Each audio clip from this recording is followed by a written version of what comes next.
I was saying that inbound is so popular that we have a lot of people who are giving us a call and to talk about it. So it's kind of part and parcel of what we're saying. We've been talking about this now, if you can believe it, since April is when we started this program, and every month it never fails to amaze me about how many people are really interested in getting on board kind of this movement and talking about how they can really transform their organization. Case in point, yesterday on HighRoad, we were up in Toronto talking to another program we do called our Innovation Roadshow, talking about transforming your association through digital.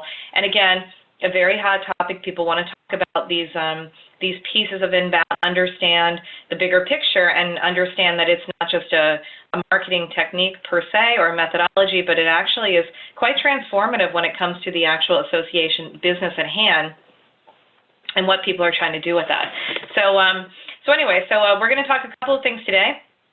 Today is going to be, as always, probably a buckle on the seatbelt and let's go, because we're going to talk about landing pages, call to actions, and forms, which is particularly exciting, I think, for associations, because it's one of those areas that has not historically been in the forefront, in the top of mind for most association marketing teams, because most of us have been kind of solely focused in on the world of email to website, and being able to have that cycle going, and haven't necessarily thought about these landing pages, which are pervasive in the corporate market. If you were to go get a corporate marketing job, your whole world would be about landing pages and digital advertising and SEO types of things versus looking at the email to website circle. So this is kind of opening up, hopefully, for many of us, a new avenue, because it answers the question, or it's one technique for how do I find new people who didn't already know me. So how do I get to potentially new members, new exhibitors, new sponsors, new attendees who didn't before. I don't have their email address. That's really partly where landing pages, I think for associations at least, will really kind of come into play. And we want to talk about that in discussion with some considerations and some basics, et cetera. And that's our outline for the day. So it's going to be jam-packed. We put a bunch of resources up on the Lunch Bunch resource page that goes with this particular session, and we'll continue to add to them. There's so many, there's a ton of resources out there on these topics, and the best way to learn this one is frankly through a method that David Martin at ERA told me called R&D it, rip off, and duplicate. So there's a lot of, this is a great one to look at examples and get idea. You need a lot of inspiration and see like how much you can be able to do this and have the discipline to keep it simple, and we'll talk about that quite a bit. All right, so before we get going, we try to, as appropriate, put in some things about what's happening in the industry each month so we can kind of stay abreast of this. And we can also be able to hopefully pull on their resources and pull that into our domain of knowledge and help to interpret it for the association kind of nonprofit side. So the big things that have happened this past month in September is the simultaneous, unfortunately in the same week, of both HubSpot's Inbound 2015 conference as well as Content Marketing Institute's CM World. So a couple of points I just wanted to note on that before we get into the spotlight topic is that here are my key takeaways for the Inbound 15 session. I want to note that we're starting to see far many more associations show up to that. So we were delighted this year that some of our clients, including Electronic Retailing, Snow Sports Industries of America, and as well as American Payroll, they were all came up to Boston, and we were able to see them and be able to have 3-4 days of inbound fun, immersion into the inbound world. But some big key takeaways with this is that this is not a conference, like this is not your, father's Oldsmobile. This is not a typical association conference. It is definitely a typical software industry for-profit conference where the target age of how it was designed is certainly probably around 28 to 32 is what I'd say. So it's very interesting, a lot of different changes. I think we have a lot of blogs coming out about the commentary about what those differences are, et cetera. But just something to note, a very young audience. Depending on how old you are, that comment will hit. But the big things to take away on this is that 14,000 attendees this year, up from 9,000 in 2014. most of us in the association event world would be pretty excited if we had that kind of growth year over year. So it tells you again, explosive topic and very transformative, a big disruptor into the marketplace. Something very interesting is going on here. The hottest sessions that we saw, and what was interesting is that there were lines out the door. People were starting to get into scarcity behavior of trying to get into these sessions. And so they did an interesting thing that I just wanted to note as well. So the hottest sessions are here on the screen. But one thing I just want to note for association event people out there, I thought they did something very interesting. So they let these sessions get over full. They did do door scanning, but what they did do is for the popular ones, they brought them back within the same conference at the end of the day as an encore session.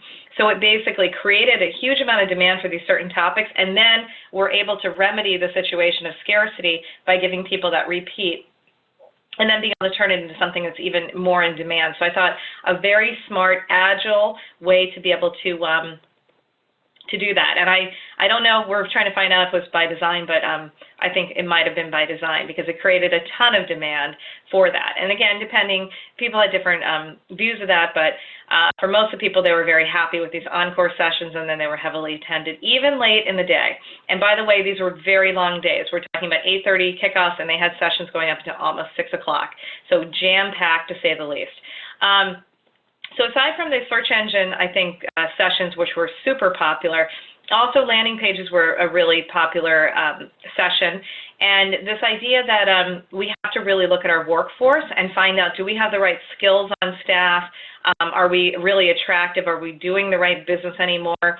Again, perhaps if the only thing we're doing is email and website, but we're trying to grow, we need to open up and do some more things there, et cetera. That was a big topic. A lot of sessions around talent development and skills to have on staff and workforce management and things like that. Big kind of takeaway that inbounds is more of a movement, and it's not just a software tool. It's bigger than, let's say the HubSpot platform in this case, that this is really now a transformative evolution where it's based on Google's kind of 2011 zero moment of truth. And I think we'll add that to the resource page after this too if you're not familiar. I started talking about that yesterday in Toronto. I realized how many people are not familiar with the ZMOT kind of concept. So I'll add that in there as well. Basically, it's the idea that we have to accept the fact that the user has forever changed with the internet and the way that they shop and the expectations. That's it in a nutshell. And that's called the zero moment of truth, when you start saying if we adopt that, we need to realize that we have to change everything that we're doing more or less to be around that user, right? And of course at HighRoad, that's why we do everything about the U. We use this, the letter U to remind us constantly that it's not about us, it's about you, it's about being user-centric, user centricity, the user experience, user expectations, user needs, etc. And the last thing that I thought was a big takeaway that I thought was rather new is that there's a real push on the idea of the sales alignment and enablement. And just on our side, what I found also really interesting is we've had more and more clients and prospects coming to us asking to say, hey, we want to add on, inbound. We want to add on some of these methodologies or platforms because we need to evolve our sales side of the house. And, I like to say that sales is like a dirty word in the association. No one calls it that. But if you want to call it your exhibitor sponsorship sales or your vendor relations, and so we can soften that sales word. But basically, associations are looking now to say, hey, how do we spin this thing up? How do we do a better job with it? How do we do better at being able to go get new attendees, being able to go sell different sponsorship packages, et cetera? And how do we kind of button that side of the house up so we have data there? So I think that is really important for us because we're seeing it in our own work of how many associations are saying, look, we have to be able to use sales tools and this whole idea of inbound, people coming to us to convert them into revenue. Let's get on board with what that looks like. And so that's under the piece of sales alignment and enablement.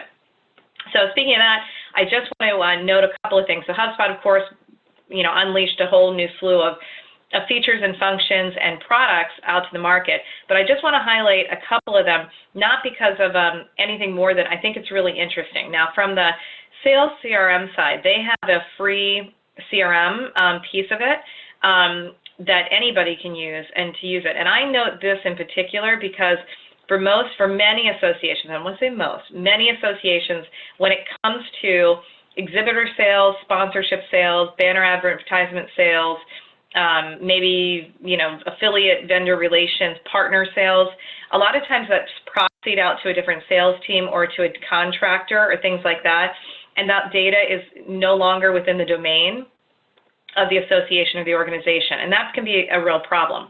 So this might be a solution you want to look at to get those people on board with putting everything into a centralized space that's not going to cost you anything, but allows you to really pull it together with the rest of the marketing that you're doing. So you can actually see, hey, we spent this amount of money putting out,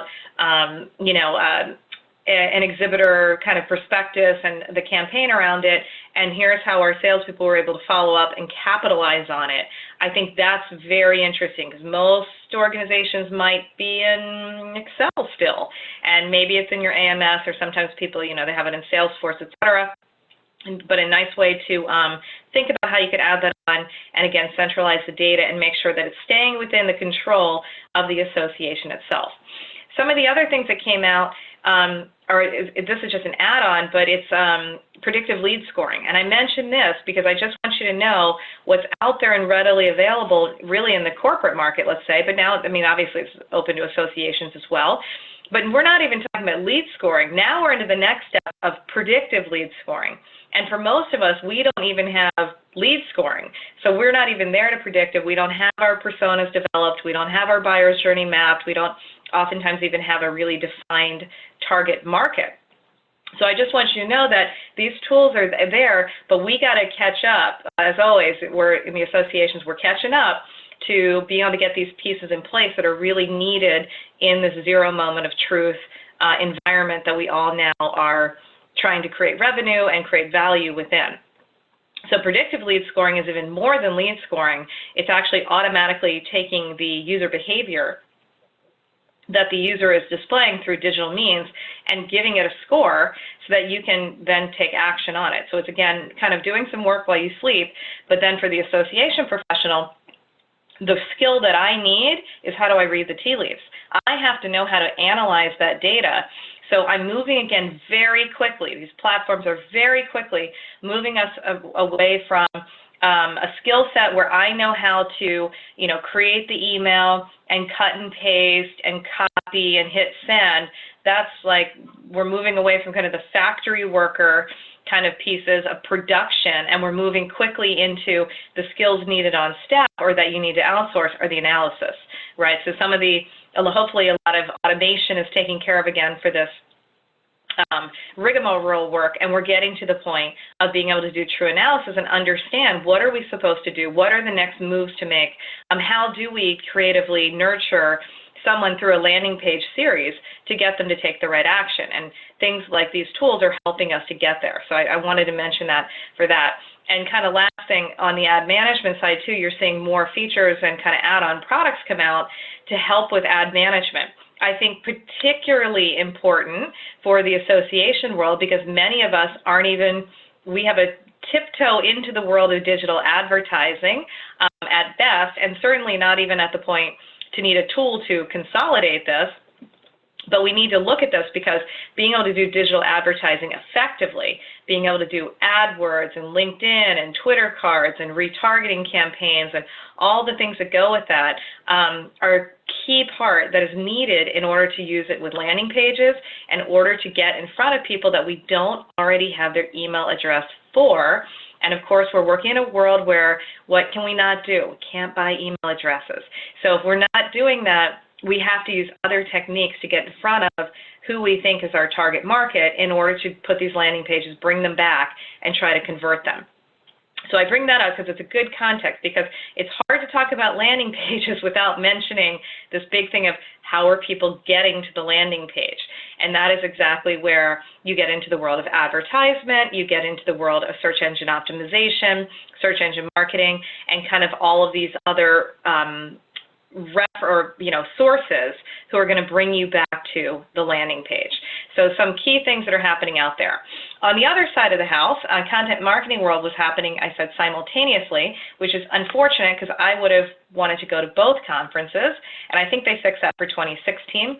But what I did get, which I love, love, love, is I got my email in my inbox there from CM World asking, hey, good for us. We made sure that we videoed everything and we kept it, and that they sent me back to this page where I can be able to pay and be able to see a lot of the content that I missed. Okay, I love this. Okay, hits my, if I'm your target market, being like a Gen Xer here who doesn't have time to go to every conference under the sun and doesn't want to be on travel all the time but want the content, great way to do it. So if you're like me, this is also out there and you miss this, great way that we can access the content afterwards. I hope that all associations are looking into how they can start doing more live stream capture and resourcing and repurposing their content, because again, it's a key asset for being able to do a value add and adding it into landing pages, right? So being able to use content as a hook for why people would fill out your landing page is huge, and we have to remember that because we're going to need those content assets to get people to give us information. Okay, so a couple things to know.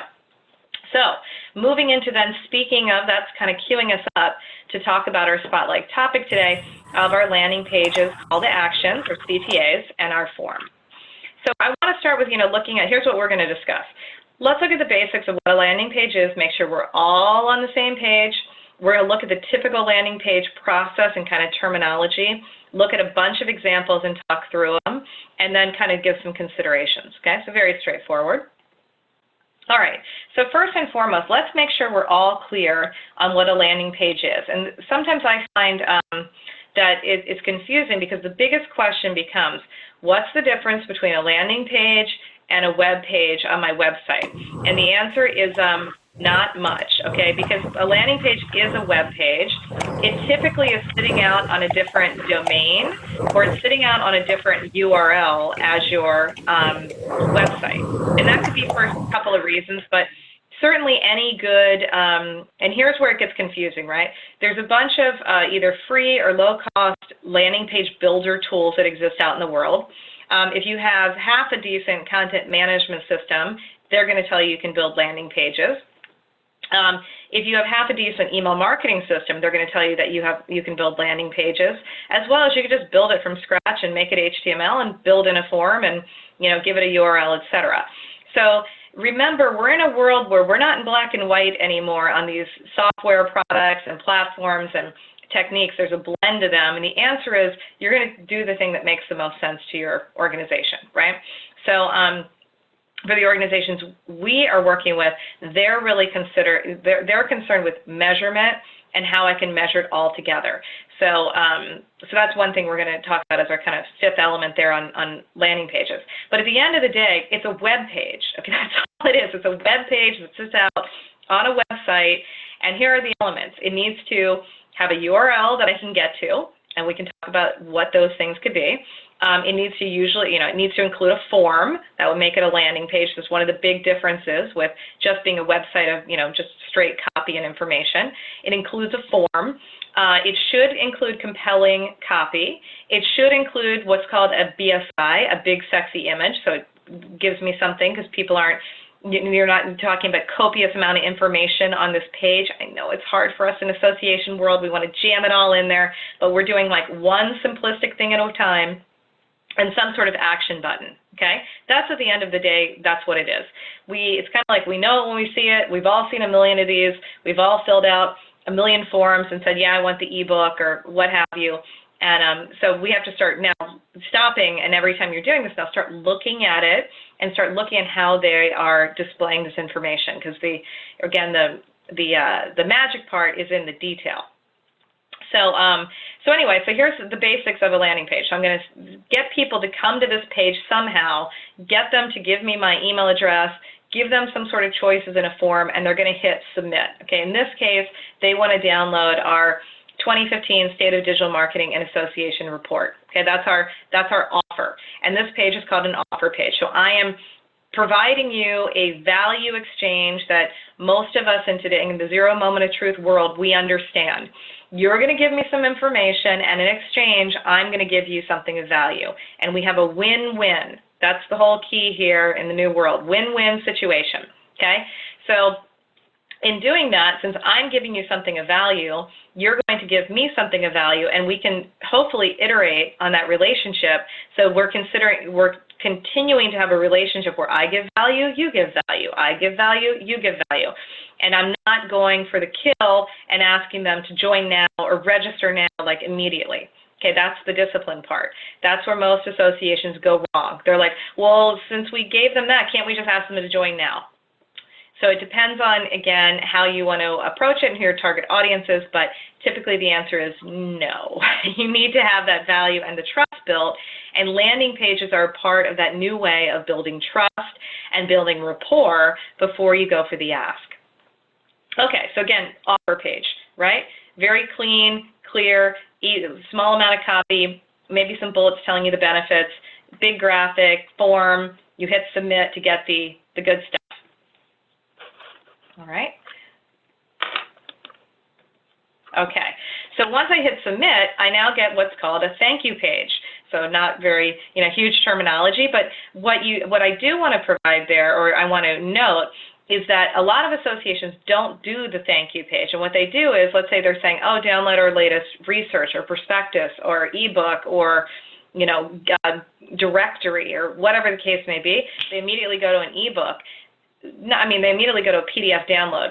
Not necessarily horrible, right, because you can still get the metrics about who downloaded it, but not optimal because you've lost out on a chance to do some important, perhaps cross-sell, upsell, or been able to give a message that's far more tailored to the you, like saying thank you or being straightforward or giving them something else of value. So in best practices landing page, you always have an offer and you always have a corollary thank you page. Okay, and so the thank you page, again, it's just another web page, and basically when I submit my form, the person gets redirected to a new page that is showing me, hopefully giving me my offer, like now I can download my report, and giving me some other sort of insight into their personality and their brand and how I can further engage with them, etc. The additional piece of it is that I can put out things in front of them very quickly, like my ASA endorsement is right there at the bottom so nobody misses out on that piece. Or I could put in other call to action so people have further engagement activities like, hey, if you liked this research, and we can automatically see with the data, you missed downloading the 2014 report, do you want to do that now as well? Anyway, it sets you up for something to be able to be more actionable and take further engagement. And it's trackable. So now I could just run a report and say, and I can see the difference for how many people did I drive to the offer page, and then how many people actually filled this out and got to this page. And therefore, I'm looking at conversion. Now I have a better understanding about how the money I spent to get to here, what that got me in getting people to fill this out to get to this page. Okay, that's supremely helpful because ultimately that's really what we all want to get through. That's far more telling than open rates and click-through and web page unique visits. That's, vanity metrics is what they're called. What I care about is how many people took action, and then of the people that took action, who are they? What persona do they fit into? Where are they in that buyer cycle? And then how can I further engage them or not engage them to get them to take the action that I want them to take? Okay? So in the nutshell, there's the thank you page, and it's trackable. We can look at the metrics behind it. That's it. That's everything you need to know about landing pages, right? There's no other magic than that.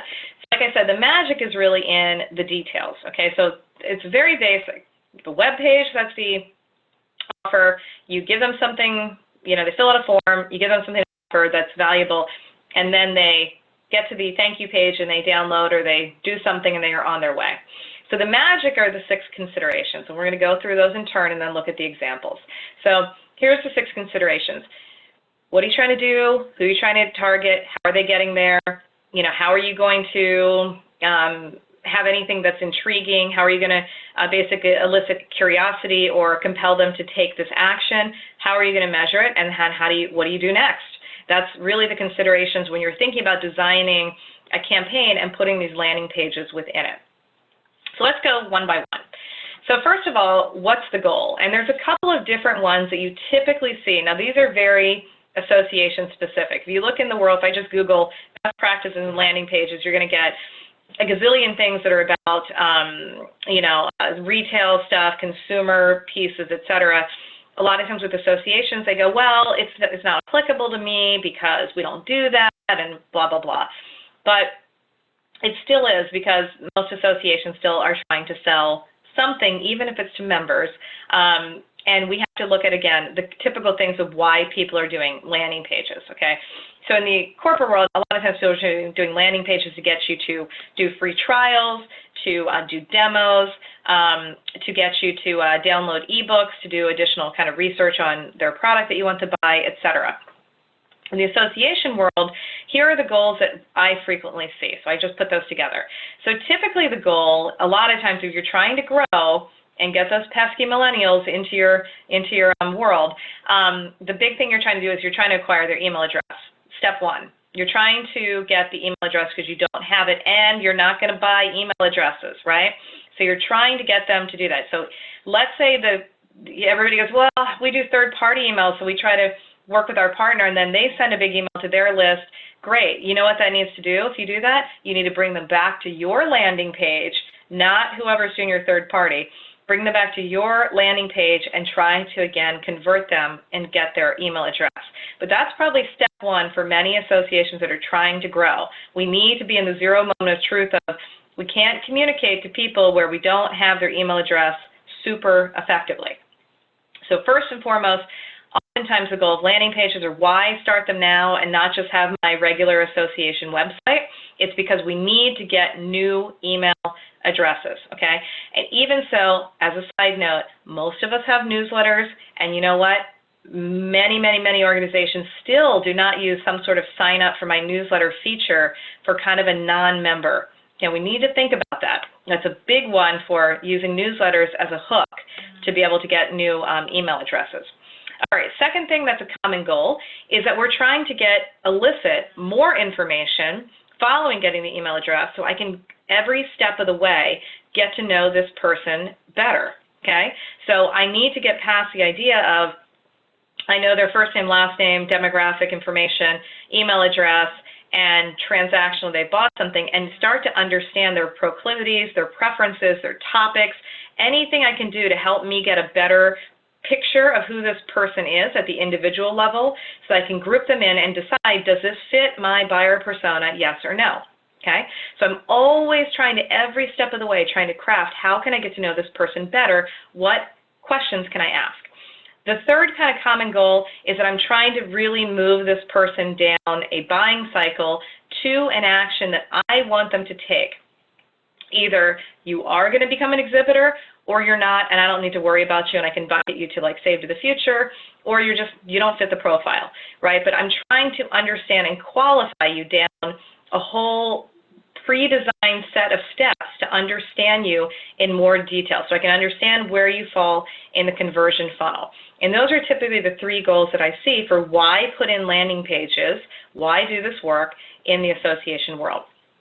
Second one we have to answer is who are we targeting? Who's the you, right? Who's the user? U is for user. Who's the user?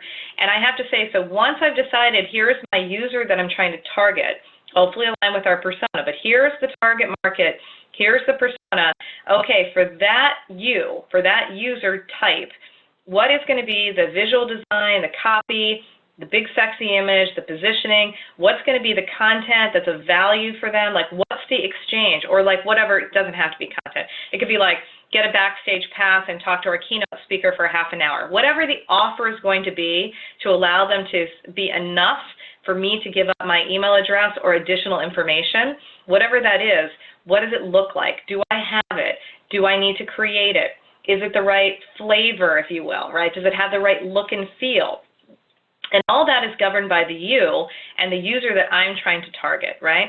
Because we're not going to have a high converting landing page if I have maybe corporate speak or it's using images that aren't going to resonate with the person, with the user that I'm trying to target. We're going to have this kind of thing happening. They're going to look at it and go, next, it's not for me. So a lot of this now becomes into the importance, which has not been a huge consideration in the association world historically. I don't want to say historically, in the last 10, 15 years. We've all been trying to get a visual design and copy to fit everybody. That's what we've been trying to do. We've been trying to do the, what's the vanilla thing that won't offend anybody and that I can use for all people because I can only do it once. Okay, that's like the kind of the association website, if you will. Landing pages can be completely targeted to that user. So I might have the same offer for 4 different user groups or 4 different personas, but maybe my big sexy image is completely different for each one, or my big headline is completely different for each one, and those things are being crafted to really resonate with that target user, right? Because they're going to have a different, let's say, pain point than, let's say, everyone. And what I'm not trying to do is have a one-size-fits-all message, okay, unless it's truly applicable. Typically, you can have versions of these. That's not uncommon to see, and maybe the only thing that's really changing is the copy or the headline, et cetera. So we need to spend more time, right? Remember what I said, these things take real craftsmanship. This is really the art part that's coming in here, and I don't mean just visual design, I mean the artistry of crafting this together, which means that what? We had to automate things like email so we can get to have the time to be able to do this, because we're all about freeing up time to think in today's zero moment of truth world. It is a game of smarts and intellect. We are not in the factory worker mentality. We must have that kind of intellectual capacity to be able to do this in a very purposeful way. So we have to get these pieces together to see who we're targeting.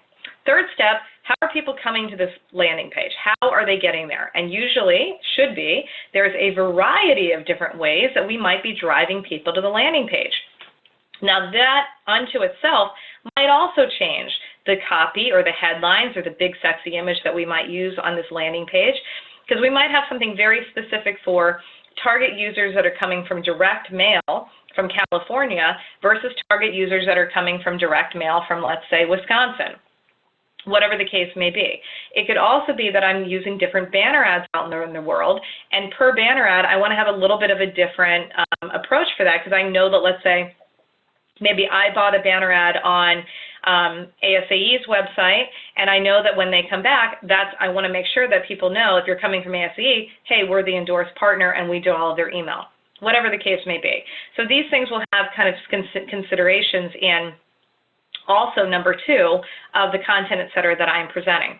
But we also need to, I also bring this up because for most of us, when we look at their budgets, and we look at this all the time, our budgets are wholly taken up by print, email, and website, and we haven't left room for doing this new world of growth in the digital piece of putting in things like we're going to have to buy Google AdWords, or we need to buy Twitter cards, or we need to invest in LinkedIn advertising, et cetera. And just putting out a big list, because you can see how comprehensive it can be.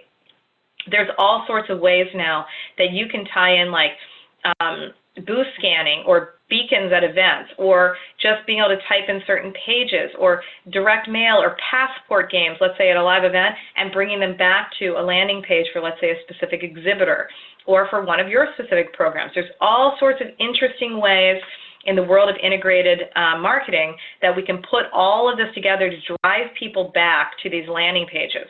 And what we want to know is, how successful was that, and then what source they came from, because if we get a lot of people coming, let's say, from direct mail, and we know that they were the product of coming from direct mail, we know that that's a good channel of communication, and we want to maybe more invest in that if they're the right people, right?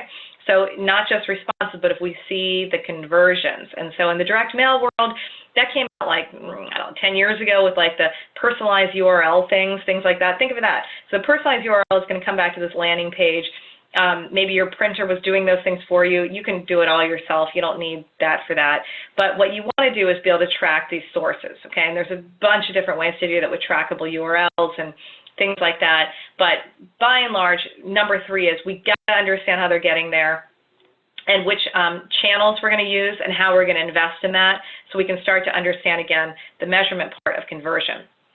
So we also talked about then, what are the assets we're going to need? So we've decided the positioning. We've decided, let's say, we're going to need the visual big sexy images here. Here's the pain point we're trying to solve, or here's the future value we're trying to provide. And then we actually need to get all this together, right? So we need to get the assets together and get them actually created for us. So however you're going to do that, whether outsourced or internal, et cetera, we need to get all these things together so we can, it's like cutting up the all the ingredients for putting together the big salad. We got to get all of our ingredients already lined up and pre-cut and chopped so we can put the whole thing together. So then once we've done all that, we're going to go back to the how you can measure things. You can see already it's impossible for me at this point in my career to not start almost with a goal and measurement. I'm already starting from begin with the end in mind. But we need to understand and have a plan for how we're going to measure this. And there's all sorts of different ways, again, that we have touch points today in the digital world that we can do measurement, which we love, and we should be looking at all of these touch points to understand not only where the money went, but which channels are the most productive, but also where we got these conversions and what we should continue to do in the future.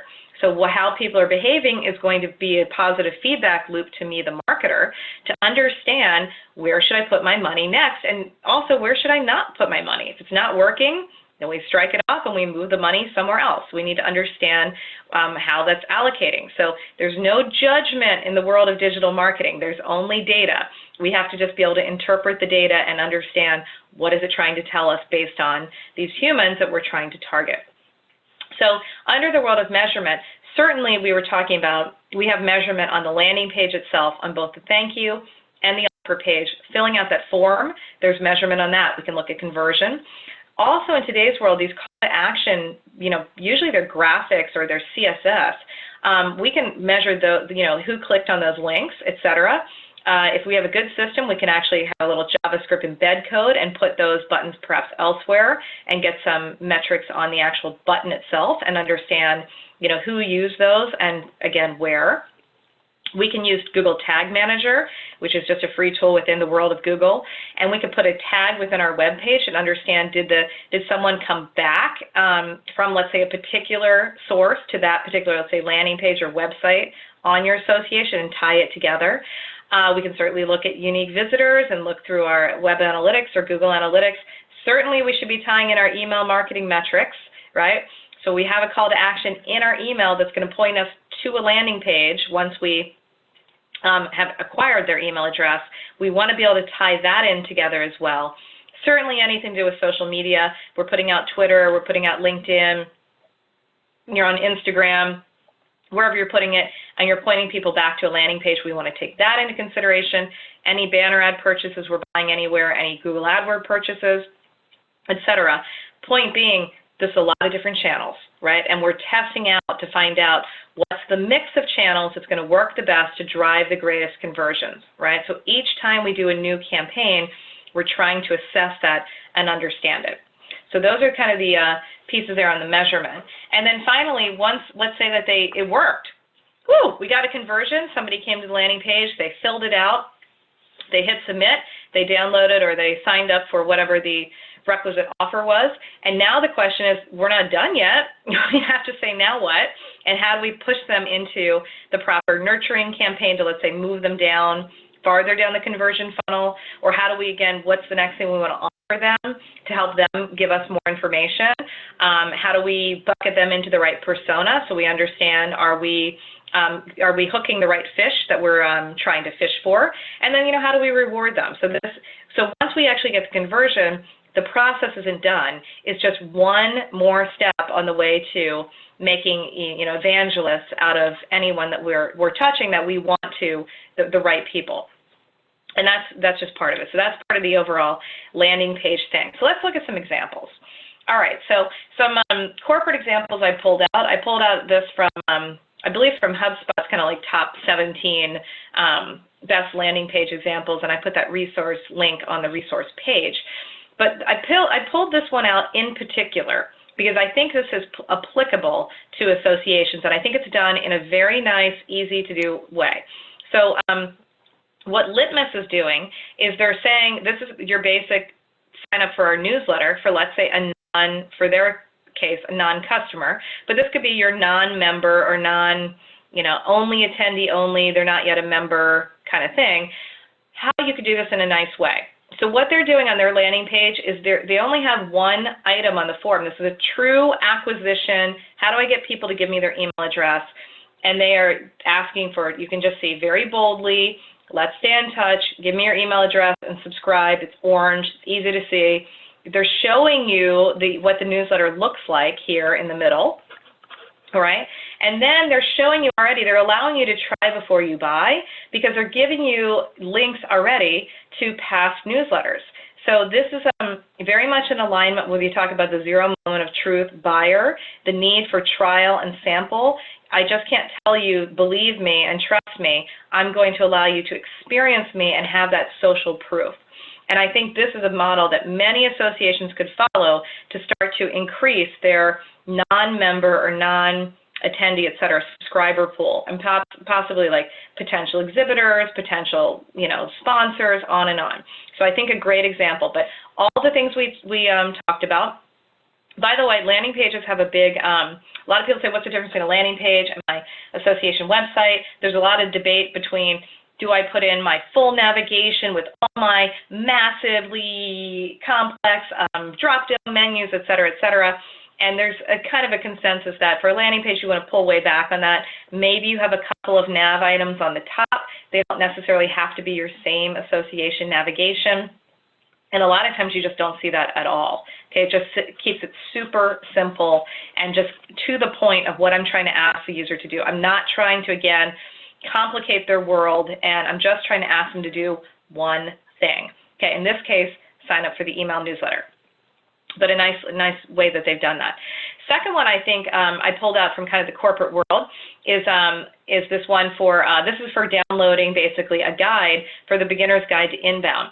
And I pulled it out for a couple of reasons. One, big sexy image, right? Most of us would love to get there if you're in the association marketing staff, but you're fighting somebody who doesn't get the big sexy image concept and again wants to put millions of pieces of content in there.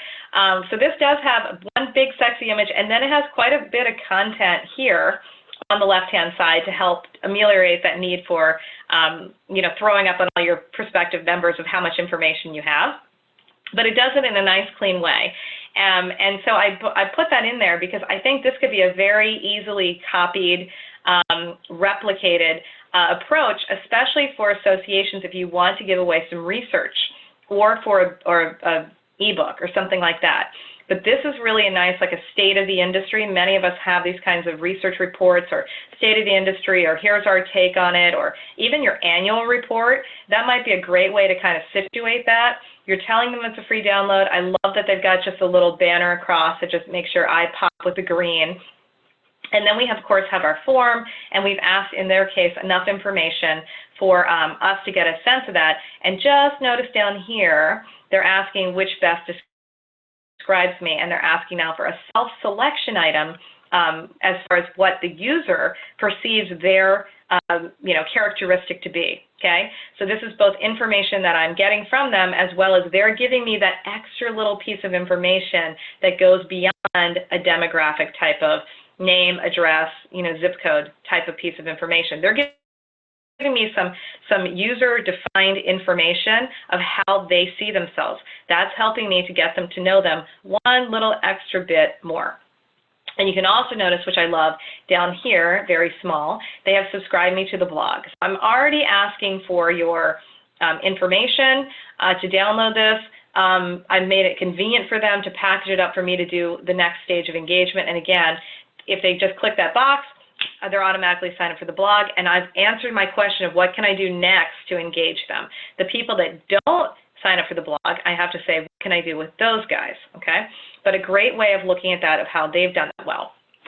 Now let's look at some association examples. So this is ERA, one of our favorites to talk about. This is actually looking at, this is really 1, 2, and 3, and it's really one landing page is huge scrolling, okay, because their market that works for them, it's all responsive design.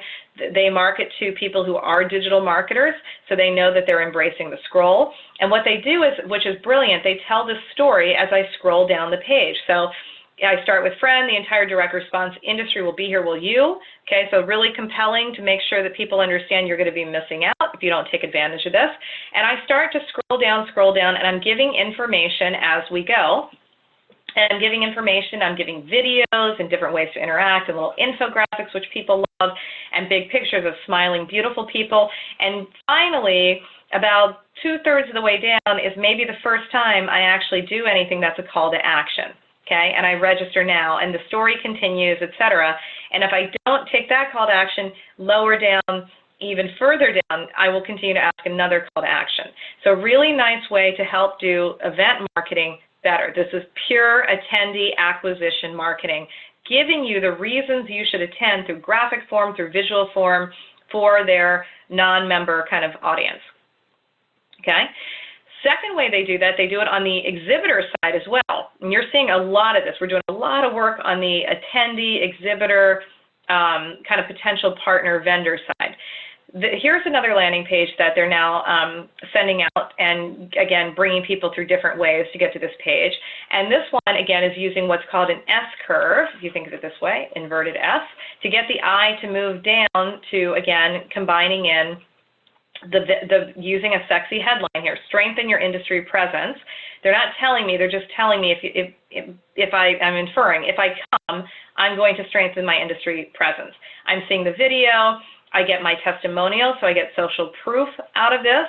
I get to, again, graphic, build my brand, and now I'm getting to the call to action within this page, not right away, a little bit different approach, and I'm able to now download the ebook now, and that's going to take me to, again, a landing page to fill that out. But this is a very interesting way to be able to get to do to landing pages and get in front of people in a more compelling, softer way that an association is doing quite well.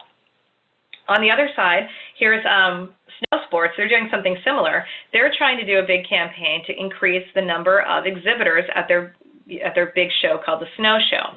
And so what they've done is they have quite a few landing pages, but they've done this master landing page to help to compile all of these pathways into one kind of one-stop shopping, and then to nurture people as they go down each of these kind of compelling call to actions. So within this page, where I have all sorts of sources now dumping me and getting people to this page, from here I'm going to be able to decide how people are moving through this cycle. So I have a couple different, each one of these, by the way, is a call to action. So I can go down and look at the prospectus. I can get a sample budget. I can go to my blue book.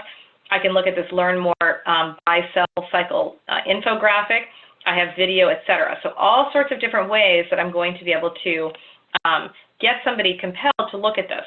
So if I click on one of these, if I clicked on the prospectus, I'm getting now to the pure play landing page of being able to tell me what it is. I've got my video on here, I'm filling out my information, and I'm downloading now. Okay, no nav, all the components of a landing page, etc. I've done a great job of trying to hook them in to get them more and more compelled. Now I can put them in a workflow. If they came here but they didn't download the prospectus, send them an email. If they came here and they missed the budget, send them the budget. So I'm giving them kind of a smorgasbord, and then based on their behavior, I'm able to fill in the gaps. Okay, so that's a great way to do that. So same thing, let's say I came here, I drove people here through some means, whatever that might be, and they want to come to, let's say, in this case, the infographic. I'm going to the infographic and I'm popping that up. Now, all the people that, again, are telling me something, the people who came to the infographic versus not, that's more data. I can then be able to understand how to use the right combination of landing pages and call to actions. Okay? All right, so a couple examples there. A couple of things I want to mention on form considerations, and here's just kind of a laundry list and that we work through when we work with the people on this. There's a lot of debate on what URL to use. Some people use subdomains. Some people use totally different domains. Some people use trackable URLs. All of that there's all reasons to do it, etc. You just want to decide on a version and how you're going to be able to measure it. You also want to think about how much data am I going to collect, right? Can I use that progressive profiling, which is if I already know, let's say, their first name and last name and email address, do I need to continue to ask them first name and last name? Why not ask them the additional question like, how does this describe me? Always asking something else. I always want to be asking what other questions can I ask to get that greater knowledge. what topics they're interested in, et cetera, et cetera. And then ultimately, you always want to know, where is all this good landing page data going? And we hopefully are compiling it all together into our data warehouse or association management system, and all that is flowing in, and we're able to do even better business intelligence using now this behavioral data, that's this extra piece of information I've collected. Because now I know their first name, last name, email address, probably from the database itself, I might know their transactional information.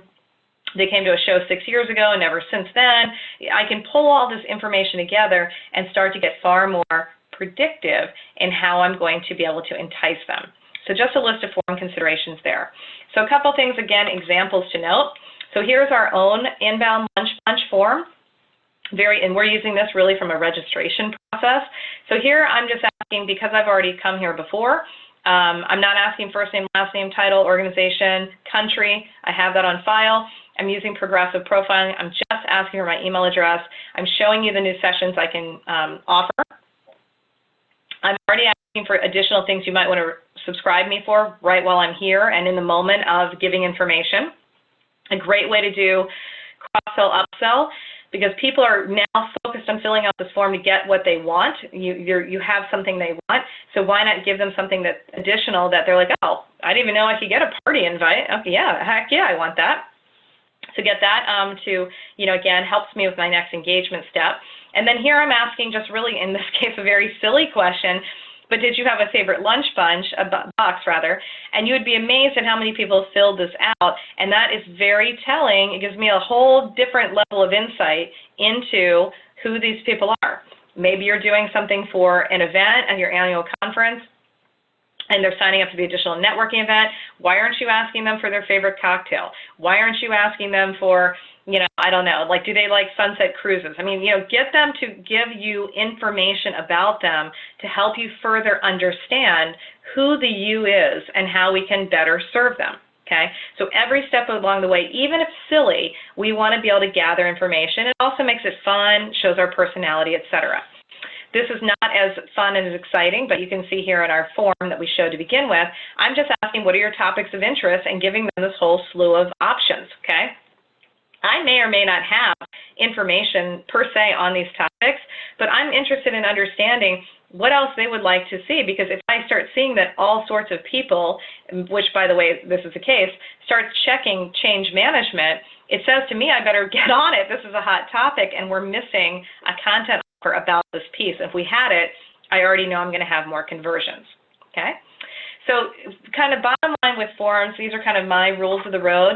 If it's a value and you're really going to explain why you want the data, like why you're asking, and it's from a good place, meaning an ethical place where you are asking for the information because you are going to give them something of value or you're going to design something of value to serve them, you will get responses. People are not as, they won't withhold as much information as you think when you're doing kind of the try before you buy and you're doing a value exchange, and they understand where the information is going to go. I will note there's some generational shifts here, because if you're under a certain typically generation or age, this isn't even a second thought. You're just like, yep, fill out the information and go. It's just kind of a standard practice, and it's not for everyone, obviously, but it's all about, again, your growth target.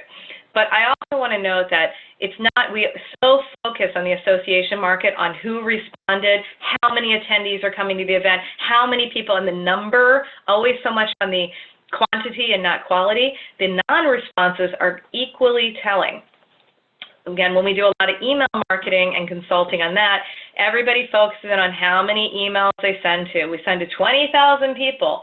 Well, that's great, but how many of the 20,000 actually are opening? Because that's who we're concerned with. Okay, the rest of them, the 19,000 that never opened the email in the last year, that's not really helping you that you're sending to 20,000, right? We want to focus in on the non-responses and what that means, and then the responses and what that means, if that makes sense.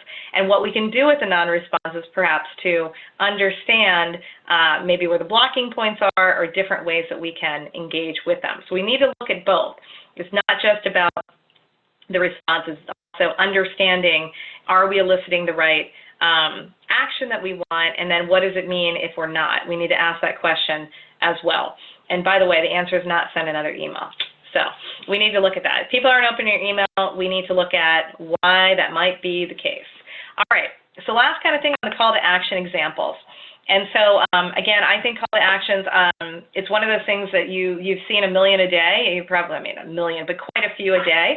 If you're using Bing or Google or Yahoo, and then you go into Gmail or Yahoo Mail or whatever, you see the ads on the side, all of those are call to actions. You see any digital advertising, all call to actions, et cetera. So a couple examples that I wanted to show you, because a lot of times when we think CDAs, we think about, you know, the link for register now or the button that says register or learn more, and that's kind of like the sum total of what we're thinking about. So just a couple of ideas to expand that thinking, and we'll continue to put up a lot of resources on examples. Again, great one, you need inspiration to see other examples. So a couple things to note. Don't forget the call to actions probably do the best when they're actually a graphic. Okay, so here, and don't forget where you can put call to actions. This is a double purpose. This is our blog. We have a download the toolkit of the month that on August. We have a program every month. And here's the one we did in August for SEO. And we wrote a blog post and we put the call to action graphic in there that has the same look and feel of the landing page and the download and the actual front cover of the PDF that ultimately is the ebook on SEO, okay? So just don't forget to put these things, again, into blogs, make them a graphic, have them have the same match look and feel as the ultimate landing page, etc. And I can also take this call to action and embed it elsewhere. I can put it on my corporate website. I can put it on other landing pages. So I can put it on the thank you page. They downloaded September, but I can see from the data standpoint that they never got August. I can just serve them up August, etc.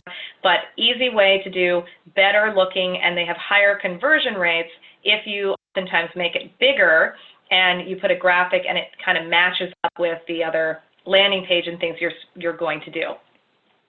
Another example or ideas here, go big. Associations really struggle with going big. This is one where a great kind of modal is what it's called, still a call to action. It pops up and it says subscribe to our newsletter, and I came across this the other day. Look at that big sexy image. Don't miss a retail beat. Got a little pizzazz to it, telling me what to do, subscribe to our newsletter. And I love this because they have two buttons, the sign me up to take me to the form and the no thanks. Each response equally important because it tells me where I can spend my money. So what's the probability I'm going to get additional engagement for the person that says no thanks versus the probability of sign me up. Easy to repeat. What a great way. It knew, the system knew I was coming up to the URL bar to leave to go to a different site. Hit that, modal popped up. What a great way to get whatever, exhibitors, non-members, possible donors, etc. Great thing to try to replicate, and again, all measurable. And again, can very much target it to, again, the target market, okay? Other call to actions here, this is some work that we did for snow sports. You can see here that we have all sorts of different ways to do it, so I just put that up as kind of an inspiration board.